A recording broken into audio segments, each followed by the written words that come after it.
zaman ketika jari lebih sering menyentuh layar daripada menyentuh dirinya sendiri, seorang perempuan seringkali bangun bukan dengan pertanyaan, "Siapa aku hari ini?" melainkan, "Bagaimana aku harus terlihat hari ini?" Pertanyaan itu tidak pernah benar-benar muncul dari dalam dirinya, melainkan disusupkan perlahan oleh dunia yang terus menatapnya, menilai, dan memberi standar. Dunia digital tidak hanya menawarkan ruang untuk mengekspresikan diri, tetapi juga arena sunyi tempat perempuan kehilangan dirinya sedikit demi sedikit, sambil tampak tersenyum sempurna di balik kamera. Di sanalah ironi itu hidup. Semakin ia terlihat, semakin ia tak terlihat sebagai dirinya sendiri. Perempuan modern hidup di antara dua keberadaan. Yang satu adalah dirinya sebagai manusia yang berpikir, merasa, ragu, takut, dan bermimpi. Yang lain adalah citra, versi dirinya yang telah disesuaikan, dipoles, difilter, dan disederhanakan agar bisa diterima. Eksistensinya terpecah. Ia ada, tetapi juga dipaksa untuk terus menjadi cantik dengan cara tertentu, menjadi kuat tetapi tidak terlalu keras, menjadi mandiri tetapi tetap menyenangkan, menjadi bebas tetapi tidak melanggar batas yang ditentukan orang lain. Disinilah beban eksistensial perempuan di era digital berakar. Kebebasan yang ditawarkan seringkali hanyalah ilusi yang dibungkus pilihan-pilihan semu. Eksistensialisme mengajarkan bahwa manusia tidak dilahirkan dengan makna yang siap pakai. Ia harus menciptakan maknanya sendiri melalui pilihan-pilihan sadar. Namun bagaimana jika pilihan itu sejak awal telah diarahkan? Bagaimana jika perempuan memilih bukan karena kehendak terdalamnya, tetapi karena ketakutan akan tidak diterima, tidak dilihat, tidak dicintai? Di media sosial, keberadaan seringkali diukur dengan angka. Likes, views, komentar, dan validasi menjadi semacam bukti bahwa ia ada. Tanpa itu, ia merasa seolah menghilang. Maka ia belajar menyesuaikan diri, bukan untuk menemukan jati diri, tetapi untuk bertahan. Dalam fenomenologi, pengalaman hidup adalah pusat dari pemahaman manusia. Dan pengalaman perempuan hari ini adalah pengalaman dilihat terus-menerus. Tatapan publik tidak pernah tidur. Bahkan di ruang paling privat, kamera bisa menyala kapan saja. Perempuan tidak lagi hanya hidup untuk dirinya, tetapi juga untuk kemungkinan dilihat oleh orang lain. Tubuhnya berubah menjadi pesan, senyumnya menjadi simbol, kesedihannya menjadi konten. Dalam kondisi ini, perempuan perlahan menjauh dari pengalaman autentik. Ia tidak lagi bertanya apa yang ia rasakan, tetapi apa yang pantas ia tampilkan. Standar kecantikan yang terus berubah memperparah keterasingan ini. Tubuh perempuan menjadi proyek tanpa akhir. Selalu ada yang harus diperbaiki, dikecilkan, diperbesar, dihaluskan, diputihkan, atau dirampingkan. Seolah tubuhnya bukan rumah, melainkan etalase. Ketika ia bercermin, yang ia lihat bukan lagi dirinya, melainkan versi ideal yang belum tercapai. Maka ia hidup dalam kekurangan yang terus direproduksi. Bahkan ketika ia dipuji, pujian itu seringkali diarahkan pada citra, bukan keberadaannya sebagai manusia utuh. Namun krisis identitas ini tidak selalu hadir dalam bentuk penderitaan yang dramatis. Ia sering muncul sebagai kelelahan yang tidak bisa dijelaskan, sebagai rasa kosong meski hidup tampak penuh, sebagai kecemasan tanpa sebab yang jelas. Perempuan tetap berfungsi, tetap tersenyum, tetap produktif, tetapi merasa terpisah dari dirinya sendiri. Inilah keterasingan modern. Ketika seseorang hidup jauh dari pusat keberadaannya, tetapi tidak tahu bagaimana cara pulang. Menjadi perempuan autentik di era digital bukan berarti menolak teknologi atau menarik diri dari dunia. Keautentikan bukan soal di mana seseorang berada, tetapi bagaimana ia hadir. Apakah ia hidup sebagai subjek yang memilih atau objek yang dipilih? Apakah ia berbicara dari kesadaran atau sekadar mengulang narasi yang diterima? Keberanian terbesar perempuan hari ini bukanlah tampil sempurna, melainkan jujur pada dirinya sendiri. Meski kejujuran itu tidak selalu indah, tidak selalu disukai, dan tidak selalu viral. Alam diam, banyak perempuan mulai menyadari bahwa citra tidak tidak pernah bisa menggantikan keberadaan, bahwa validasi eksternal tidak pernah cukup untuk menenangkan kegelisahan batin, bahwa menjadi diri sendiri memang berisiko, tetapi kehilangan diri sendiri jauh lebih menyakitkan. Kesadaran ini sering datang pelan, melalui kelelahan, kegagalan, atau momen hening ketika layar dimatikan, dan hanya ada dirinya sendiri di hadapan pertanyaan yang tak bisa difilter. Pertanyaan itu sederhana, tetapi berat. Apakah hidup yang aku jalani ini benar-benar milikku? Atau hanya respons terhadap ekspektasi yang terus berubah? Di titik ini, filsafat tidak lagi menjadi teori abstrak, melainkan alat bertahan hidup. Ia membantu perempuan memahami bahwa kecemasan adalah tanda kebebasan, bahwa kebingungan adalah bagian dari pencarian makna, dan bahwa ketidaksempurnaan adalah kondisi manusiawi, bukan kesalahan personal. Perempuan tidak harus menjadi simbol apapun. Ia tidak harus mewakili kekuatan, kelembutan, pengorbanan, atau keindahan versi siapapun. Ia berhak menjadi manusia yang kontradiktif, berubah, dan tidak selesai. Identitas bukan sesuatu yang ditemukan sekali lalu selesai, tetapi sesuatu yang dibentuk terus-menerus melalui kesadaran dan keberanian untuk memilih. Dan mungkin, di tengah kebisingan dunia digital, tindakan paling radikal adalah mendengarkan diri sendiri.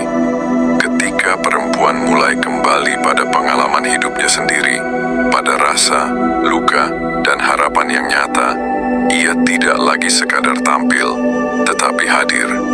Ia tidak lagi hidup untuk dilihat, tetapi untuk dijalani. Di sanalah eksistensi menemukan maknanya. Bukan dalam kesempurnaan citra, melainkan dalam kejujuran menjadi manusia.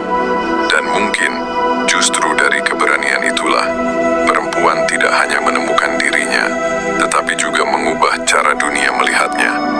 Ada satu hal yang jarang disadari perempuan di era ini, bahwa kelelahan yang ia rasakan bukan selalu karena terlalu banyak bekerja, tetapi karena terlalu lama berusaha menjadi sesuatu yang bukan dirinya. Ia lelah mempertahankan citra, lelah menjelaskan keberadaannya, lelah menyesuaikan diri dengan standar yang tidak pernah ia buat.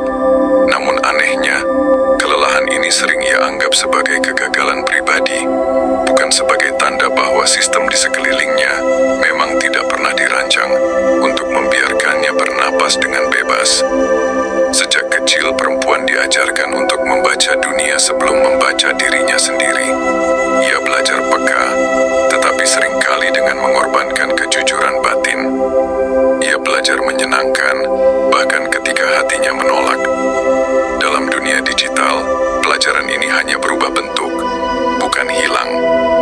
Sekarang, ia belajar kapan harus tampil, bagaimana harus berbicara, ekspresi mana yang diterima, dan emosi mana yang sebaiknya disembunyikan. Semua ini dilakukan bukan karena ia palsu, tetapi karena ia ingin aman. Dan keinginan untuk aman seringkali lebih kuat daripada keinginan untuk jujur. Fenomenologi mengajarkan bahwa makna lahir dari pengalaman langsung. Namun pengalaman perempuan hari ini sering terdistorsi sebelum sempat ia pahami. Ia merasakan sesuatu, tetapi segera membandingkannya dengan pengalaman orang lain. Ia sedih, tetapi bertanya apakah kesedihannya valid. Ia bahagia, tetapi khawatir kebahagiaannya terlihat berlebihan. Maka perasaan tidak lagi murni, melainkan selalu berada di bawah pengawasan. Pengawasan ini tidak selalu datang dari luar, tetapi telah menetap di dalam dirinya sebagai suara yang terus mengoreksi. Disinilah tragedi kecil itu terjadi, ketika perempuan tidak lagi mempercayai pengalamannya sendiri. Ketika ia merasa perlu membenarkan rasa sakitnya dengan statistik, atau menjelaskan pilihannya dengan pembenaran moral. Ia lupa bahwa keberadaannya tidak perlu izin. Ia lupa bahwa merasa adalah hak, bukan sesuatu yang harus dipertanggungjawabkan. Dunia yang terlalu cepat menilai, membuat perempuan terbiasa meragukan dirinya sebelum orang lain sempat meragukannya. Eksistensialisme berbicara tentang tanggung jawab atas pilihan. Tetapi bagaimana mungkin seseorang bertanggung jawab sepenuhnya jika sejak awal ia tidak pernah diberi ruang untuk memilih tanpa rasa takut? Perempuan seringkali berada dalam dilema. Jika ia mengikuti kata hatinya, ia dicap egois. Jika ia menyesuaikan diri, ia kehilangan dirinya. Maka ia hidup di wilayah abu-abu, setengah jujur, setengah bertahan. Dan di wilayah inilah banyak perempuan menghabiskan hidupnya. Tidak sepenuhnya hidup, tetapi juga tidak benar-benar mati. Media sosial mempercepat krisis ini. Ia menciptakan ilusi kedekatan, tetapi memperdalam keterasingan. Perempuan bisa berbagi segalanya, tetapi merasa tidak benar-benar dipahami. Ia bisa mendapat ribuan respon, tetapi tetap merasa sendirian. Karena yang disambut adalah citra, bukan keberadaan. Yang dipuji adalah tampilan, bukan proses.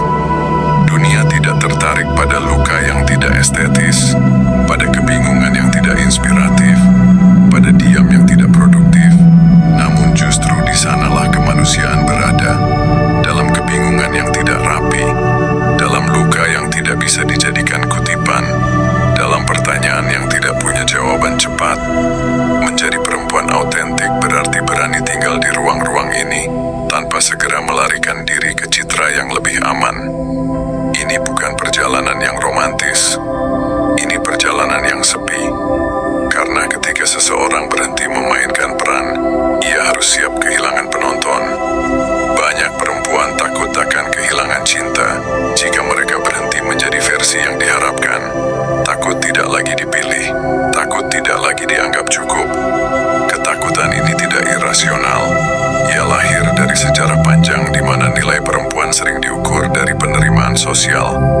Maka keberanian untuk menjadi diri sendiri bukanlah keputusan ringan, melainkan tindakan eksistensial yang penuh risiko. Tetapi justru disitulah kebebasan berada, bukan sebagai kenyamanan, melainkan sebagai kejujuran yang menuntut harga. Perempuan tidak perlu selalu kuat. Narasi tentang kekuatan seringkali menjadi beban baru. Ia dituntut bangkit cepat, pulih indah, dan menjadikan luka sebagai pelajaran yang rapi. Padahal, ada fase-fase hidup yang memang tidak bisa dijelaskan, tidak bisa dibagikan, dan tidak bisa diselesaikan dengan motivasi. Mengakui kelemahan bukan kegagalan eksistensi, tetapi pengakuan akan kemanusiaan. Dan kemanusiaan selalu tidak sempurna. Dalam keheningan, ketika tidak ada yang menonton, perempuan sering lebih jujur. Ia mungkin menangis tanpa alasan jelas. Ia mungkin merasa kosong meski hidupnya tampak lengkap. Ia mungkin mempertanyakan pilihan-pilihan yang dulu ia yakini. Momen-momen ini sering dianggap sebagai krisis, padahal sebenarnya adalah undangan. Undangan untuk kembali pada diri sendiri sebelum ia terlalu jauh terasing. Identitas tidak pernah statis. Ia bukan label yang bisa dipasang selamanya. Ia bergerak, berubah, dan kadang bertentangan. Perempuan berhak berubah pikiran, berhak meninggalkan versi lama dirinya, berhak mengatakan, "Aku tidak tahu," tanpa merasa bodoh. Dunia digital menyukai kepastian, tetapi manusia hidup dalam proses, dan proses selalu berantakan. Ketika perempuan mulai berdamai dengan ketidaktahuannya, ia berhenti berlomba. Ia tidak lagi mengejar versi ideal yang selalu menjauh. Ia mulai bertanya bukan apa yang diharapkan dari aku, tetapi apa yang benar bagi aku. Pertanyaan ini tidak selalu menghasilkan jawaban yang jelas, tetapi ia membuka ruang kehadiran, dan kehadiran lebih penting daripada kesempurnaan. Menjadi autentik bukan berarti selalu jujur di depan publik. Kadang, keautentikan justru berarti menjaga sesuatu tetap privat. Tidak semua pengalaman harus dibagikan. Tidak semua luka harus diterjemahkan menjadi cerita. Dalam dunia yang menuntut keterbukaan, memilih diam bisa menjadi bentuk perlawanan. Diam yang sadar, bukan diam karena takut. Pada akhirnya, eksistensi perempuan di era digital adalah tentang keberanian untuk kembali ke tubuhnya sendiri, ke pikirannya sendiri, ke ritmenya sendiri.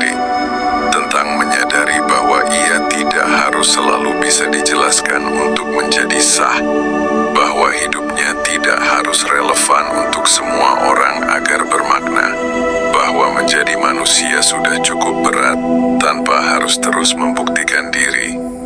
Dan mungkin kebebasan sejati bagi perempuan bukanlah ketika ia akhirnya dipahami oleh semua orang,